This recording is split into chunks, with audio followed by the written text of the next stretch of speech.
Hello पिला माने welcome to our channel पिला माने आज आमे एही वीडियो रे तमर अष्टम श्रेणी रो सामाजिक विज्ञान बही रो प्रथम अध्याय जहाँकि देछि तमर प्राकृतिक संबल ओ तार व्यवहार रो समस्त प्रश्न उत्तर टी आलोचना करिबा। तेबे भिडियोटी आरंभ करने आगु कही रखा चाहे जदि भिडियोटी भल लगी थाए तारे निश्चय वीडियो को गोटे लाइक करिवो ओ चैनल को सब्सक्राइब मध्य करिकी रख जहाद्वारा यही आगो को आसवाकू थिबा समस्त वीडियोर नोटिफिकेशन तुम मानक पाखरे पहुँची पारिबो। तेबे चलो आज वीडियो रे आमे तुमर प्रथम अध्याय प्राकृतिक संबल और तार व्यवहार समस्त प्रश्न उत्तरटी आलोचना करिबा। प्रश्न और अभ्यास कार्य जहाँ तुमर प्रश्न उत्तर गुड़िक एठारे देइछि देख एठारे तुमर प्रथम प्रश्नटी देइछि देख आज आमे जहाकू नवीकरण योग्य संबल बोली भाबुछि ताहा आसंता काली को किपरि नवीकरण अयोग्य होई जिवो एही घटना को रोकिबा पई केउ केउ पदक्षेप निया जाई पारिबो लेख। यह हूँ तुम प्रथम प्रश्न। तेबे यार उत्तर लिखिब तुम माने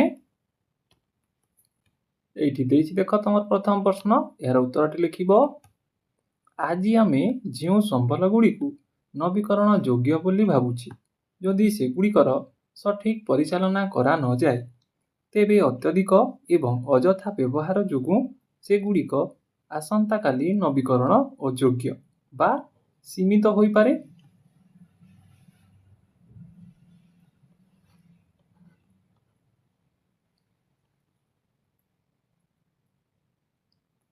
आग को लिखिब उदाहरण स्वरूप भूतल जल जंगल एवं मृत्तिका हेउछि नवीकरण योग्य संबल किंतु जलर अपव्यय व्यापक जंगल क्षय एवं मृत्तिका प्रदूषण जोगु एगुड़िकर स्वाभाविक पुनरुद्धार प्रक्रिया बाधाप्राप्त हेउछि।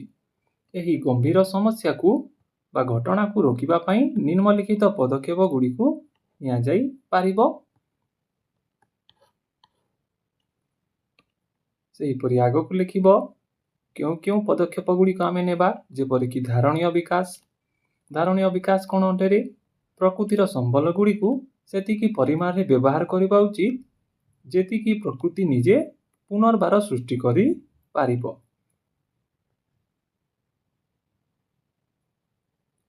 सेही बोली नेक्स्ट पॉइंट लिखिब व्यापक वृक्षारोपण जंगल क्षय को रोकिबा सह खाली स्थान रे अधिकरु अधिक गछ लगाई जैव विविधता और परिवेशर संतुलन रक्षा करिबा आवश्यक। से बोली नेक्स्ट पॉइंट लिखिब जल संरक्षण और वर्षा जल अमल भूतल जलर स्तर बजाय रखिबा पई वर्षा जल को साइती रखिबा सह पोखरी और नाल गुड़िकर पुनरुद्धार करिबा जरूरी।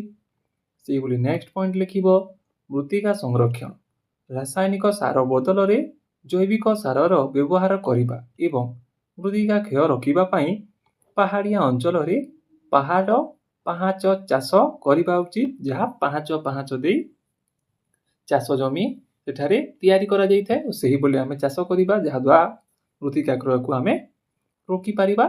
से बोली आगो को लिखिब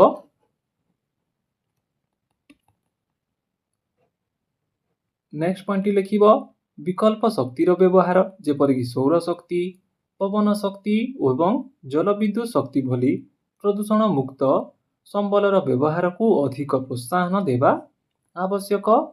से बोली नेक्स्ट पॉइंट लिखिब आईनर कड़ाकड़ी अनुपालन बेआईन जंगल कटा शिकार एवं शिल्प संस्था द्वारा नदी और जलाशय प्रदूषण रोकिबा पई कठोर सरकारी नियम लागू करिबा दरकार।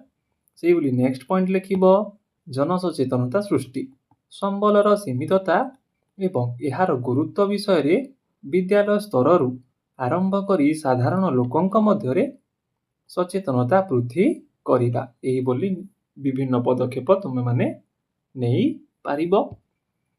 से बोली देखिबा नेक्स्ट प्रश्नटी तुमरो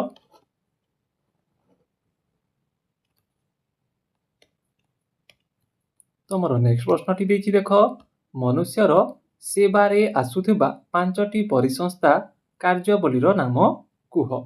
ତେବେ ଏହାର ଉତ୍ତରଟି ଲେଖିବ ତୁମେମାନେ ମନୁଷ୍ୟର ସେବାରେ ଆସୁଥିବା 5ଟି ମୁଖ୍ୟ ପରିସଂସ୍ଥାର କାର୍ଯ୍ୟାବଳୀ ହେଉଛି, ଯେପରିକି ଲେଖିବ ତୁମେ ପ୍ରଥମ ପଏଣ୍ଟରେ ଖାଦ୍ୟ ଓ ସମ୍ବଳ ଯୋଗାଣ। ପରିସଂସ୍ଥା ମନୁଷ୍ୟକୁ ବଞ୍ଚିବା ପାଇଁ ପ୍ରତ୍ୟକ୍ଷ ଭାବରେ ଖାଦ୍ୟ ଯେପରିକି ଶସ୍ୟ, ଫଳ, ମାଂସ, ପିଇବା ପାଇଁ ପାଣି, କାଠ, ଜାଳେଣୀ ଏବଂ ବିଭିନ୍ନ ପ୍ରକାର ଔଷଧୀୟ ଗଛ ଯୋଗାଇଥାଏ, ଯାହା ଏକ ପରିସଂସ୍ଥାର କାର୍ଯ୍ୟାବଳୀ ଅଟେ। ସେହିଭଳି ନେକ୍ସଟ ପଏଣ୍ଟଟି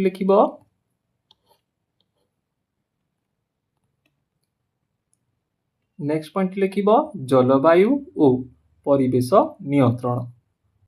ପରିସଂସ୍ଥାରେ ଥିବା ଗଛଲତା ଓ ଜଙ୍ଗଲ ବାୟୁମଣ୍ଡଳର ତାପମାତ୍ରାକୁ ନିୟନ୍ତ୍ରଣ କରନ୍ତି, ଅଙ୍ଗାରକାମ୍ଳ ଗ୍ୟାସକୁ ଗ୍ରହଣ କରି ଅମ୍ଳଜାନ ଛାଡ଼ନ୍ତି ଏବଂ ବନ୍ୟା, ବାତ୍ୟା, ମୃତ୍ତିକା ଭଳି ପ୍ରାକୃତିକ ବିପର୍ଯ୍ୟୟକୁ ରୋକିବାରେ ସାହାଯ୍ୟ କରନ୍ତି।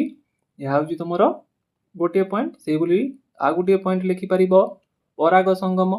ପରିସଂସ୍ଥାରେ ଥିବା ମହୁମାଛି, ପ୍ରଜାପତି, ବିଭିନ୍ନ କୀଟପତଙ୍ଗ ଏବଂ ଚଢ଼େଇମାନେ ଫସଲ ଓ ଫଳ ଗଛ ଗୁଡ଼ିକରେ ପରାଗ ସଙ୍ଗମ କରାଇଥାନ୍ତି, ଯାହାଦ୍ୱାରା ମନୁଷ୍ୟ ପାଇଁ ଶସ୍ୟ ଓ ଖାଦ୍ୟ ଉତ୍ପାଦନ ସମ୍ଭବ ହୋଇଥାଏ। ଏହିଭଳି ଗୋଟିଏ ପଏଣ୍ଟ ତୁମେ ଲେଖିପାରିବ। ସେହିଭଳି ନେକ୍ସଟ ପଏଣ୍ଟଟି ଲେଖିବ ଜୀବନ ସଞ୍ଚାରୀ ବ୍ୟବସ୍ଥା। ଏହା ପରିସଂସ୍ଥାର ଏକ ମୌଳିକ କାର୍ଯ୍ୟ, ଯାହା ଅନ୍ୟ ସମସ୍ତ ସେବାକୁ ବଞ୍ଚାଇ ରଖେ। ଏହା ମଧ୍ୟରେ ମୃତ୍ତିକା ଗଠନ, ପୋଷକ ତତ୍ତ୍ୱର ଚକ୍ର ପ୍ରକ୍ରିୟା ଏବଂ ଜଳଚକ୍ର ଅନ୍ତର୍ଭୁକ୍ତ, ଯାହା ପୃଥିବୀରେ ଜୀବନ ବଜାୟ ରଖିବା ପାଇଁ ଅତ୍ୟନ୍ତ ଆବଶ୍ୟକ। ସେହିଭଳି ନେକ୍ସଟ ପଏଣ୍ଟଟି ଲେଖିବ ସାଂସ୍କୃତିକ ଓ ମାନସିକ ସେବା।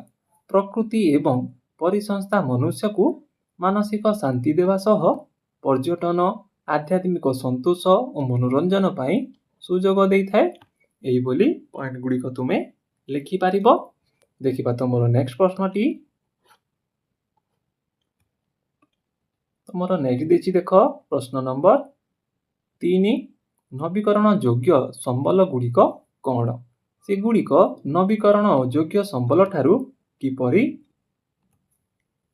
ଭିନ୍ନ? ବର୍ତ୍ତମାନ ଏବଂ ଭବିଷ୍ୟତ ପିଢ଼ି ନିମନ୍ତେ ନବୀକରଣ ଯୋଗ୍ୟ ସମ୍ବଳର ଉପଲବ୍ଧି ନିଶ୍ଚିତ କରିବା ପାଇଁ ଲୋକମାନେ କ'ଣ କରିପାରିବେ? ଏହାର 2ଟି ଉଦାହରଣ ଦିଅ। ଏହା ହେଉଛି ତୁମର 3 ନମ୍ବର ପ୍ରଶ୍ନଟି।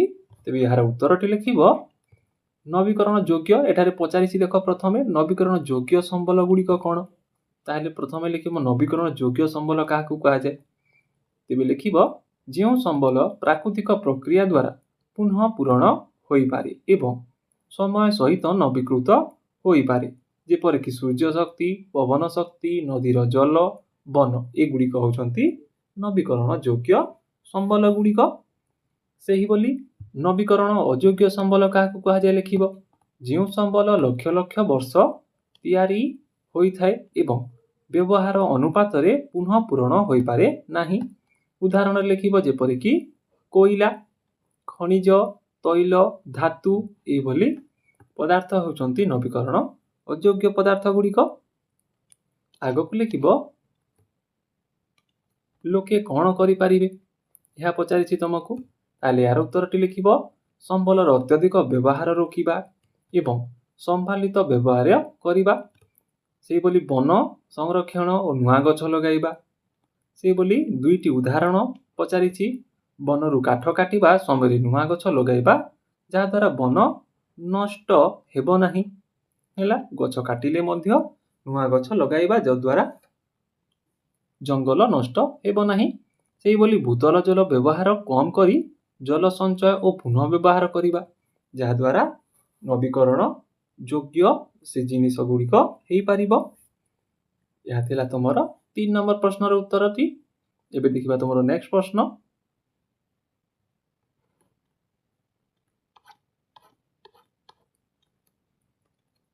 ତୁମର ନେକ୍ସଟ ପ୍ରଶ୍ନଟି ଦେଇଛି, ଦେଖ ପ୍ରଶ୍ନ ନମ୍ବର 4। ତୁମ ଘର ଏବଂ ଆଖପାଖରେ ପ୍ରାକୃତିକ ସମ୍ବଳ ବ୍ୟବହାର ସମ୍ପର୍କିତ ସଚେତନତାକୁ ସୂଚାଉଥିବା ସାଂସ୍କୃତିକ ଅଭ୍ୟାସ ଗୁଡ଼ିକ ଚିହ୍ନଟ କର। ଯେପରି ଯାହା ସାଂସ୍କୃତିକ ଦୃଷ୍ଟିକୋଣରୁ କିଛିଟା ଅଭ୍ୟାସ ଆମକୁ ଯାହା ସଚେତନତା ଦେଖାଉଛି ପ୍ରାକୃତିକ ସମ୍ବଳ ବ୍ୟବହାର ପ୍ରତି। ତେବେ ଏହାର ଉତ୍ତରଟି ଲେଖିବ କେତେକ ସାଂସ୍କୃତିକ ପ୍ରଥା, ଯେପରିକି ତୁଳସୀ ପୂଜା, ଗଛକୁ ପବିତ୍ର ମାନିବା ଏବଂ ସଂରକ୍ଷଣ କରିବା, ଯାହା ଆମ ହିନ୍ଦୁ ଧର୍ମରେ ଅଛି ଗଛର ପୂଜା କରିବା, ତାହା ଏକ ସାଂସ୍କୃତିକ ପ୍ରଥା ଯାହା ପ୍ରାକୃତିକ ସମ୍ବଳକୁ ସଚେତନ କରାଉଛି। ସେହିଭଳି ପବିତ୍ର ଉପବନ ଏବଂ ବନ୍ୟଜୀବକୁ ରକ୍ଷା କରିବାର ପରମ୍ପରା। ସେହିଭଳି ମାଛ ଧରିବାର ନିୟନ୍ତ୍ରଣ, ପ୍ରଜନନ କାଳରେ ମାଛ ଧରିବା ନିଷିଦ୍ଧ କରିବା।